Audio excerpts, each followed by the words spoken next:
Frieza. Frieza's aura started black and red.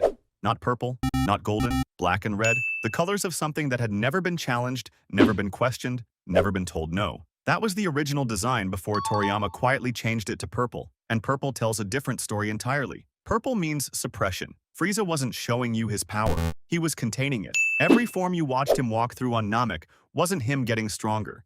It was him releasing locks he'd placed on himself. The purple aura was a cage door, and he kept opening more of them. Then he died, came back golden. Gold meant he finally trained for the first time in his life, 4 months, and he rewrote every power ceiling that existed. But gold still had ego in it. Gold wanted to be seen. Black has no ego left. 10 years alone in a hyperbolic time chamber pocket dimension. Nobody watching. No audience. No throne. Just Frieza and the ceiling he was going to break. When he came back, the aura wasn't golden anymore. It wasn't purple. It was the absence of both. Pure black with purple underneath. The color of someone who stopped needing to prove anything because they already know what happens next. Black Frieza knocked out Goku and Vegeta with 1 punch each, then stood there and waited. Cell. Cell's aura shouldn't look the way it does. Green doesn't belong on a villain who absorbed humans, Namekians, and 2 androids to build himself into something perfect. Green is a natural color, a living color, and that's exactly the problem. The green in Cell's aura isn't his. It belongs to every person he consumed. Piccolo's regeneration,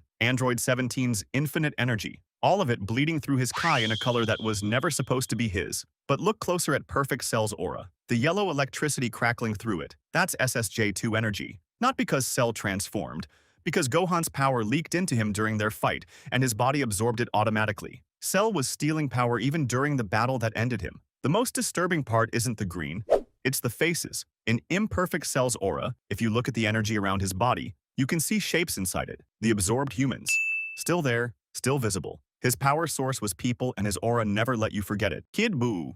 Pink shouldn't be the scariest color on this list. It is. Every other villain on this list had something behind their aura. Ambition, ideology, hunger. Frieza wanted control. Cell wanted perfection. Zamasu wanted justice. Kid Buu's pink aura has none of that. Nothing behind the eyes. No goal, no preference, no reason. He destroyed his own home planet the moment he was free. Not because it was strategic, not because anyone lived there he wanted dead. Just because it was there, and he could. The pink is the color of a being that exists purely to end things. Without anger, without satisfaction, without even the basic animal instinct of survival. Goku looked at Kid Buu and said he was the most frightening opponent he'd ever faced. Not the strongest, the most frightening. Because power you can measure, purpose you can predict. Kid Buu had neither. Moro. Moro's aura doesn't come from inside him. It comes from everything around him. Every other villain generates their ki from within. Training, transformation, rage, genetics. Moro pulls his from the outside. Planets, life energy. The living force of every creature on every world he visits gets absorbed into his aura and added to his power. You can see it happening. The color draining from the environment and bleeding into him like water running downhill. His aura is green. Same green as life itself, because that's exactly what it is. Stolen life. Billions of living things reduced to ki he wears like a coat. The older he gets, the more he's taken. Moro has been doing this for tens of millions of years. Every planet he's visited is dead. Every civilization he's passed through is gone. His aura is the color of all of it. He didn't build his power. He consumed it. And every shade of green around him is something that used to be alive. Goku Black. Every other aura on this list belongs to the body wearing it. Black's doesn't. The dark pink outside, deep purple burning inside, that's not Goku's ki. Goku never produced energy that looked like this once in his entire life. The aura changed because the soul changed. Zamasu put a god's consciousness inside a Saiyan's body, and the ki immediately reflected the truth. This isn't Goku.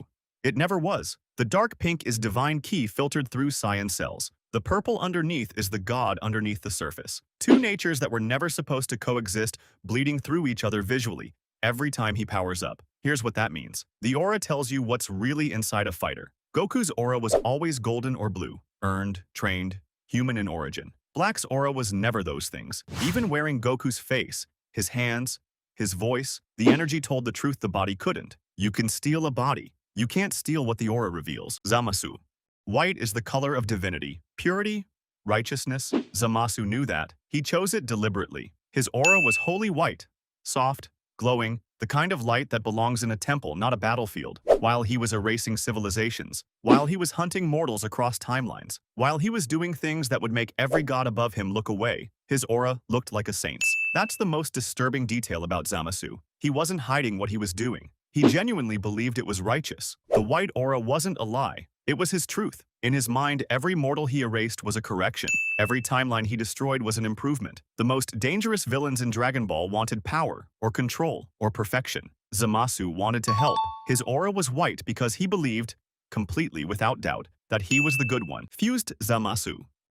Two gods, one body, one aura that the multiverse had never seen before. Fused Zamasu's aura took Zamasu's holy white and wrapped it in a golden halo. Not metaphorically, a literal divine ring of light around his entire form. The visual language of godhood applied to a being that had already declared itself above every god that existed. The half-corrupted version is where it gets disturbing. After Vegito's final Kamehameha tore through him, one side of fused Zamasu's body began festering and breaking apart, his immortality keeping him alive while his body lost the argument with the damage. The white aura turned dark on that side. The divine light flickered, an immortal god, rotting while still standing, aura splitting in two because even divinity has limits when you push it far enough. Zeno erased him, not because he was too powerful, because he was too broken to exist anymore. Jiren.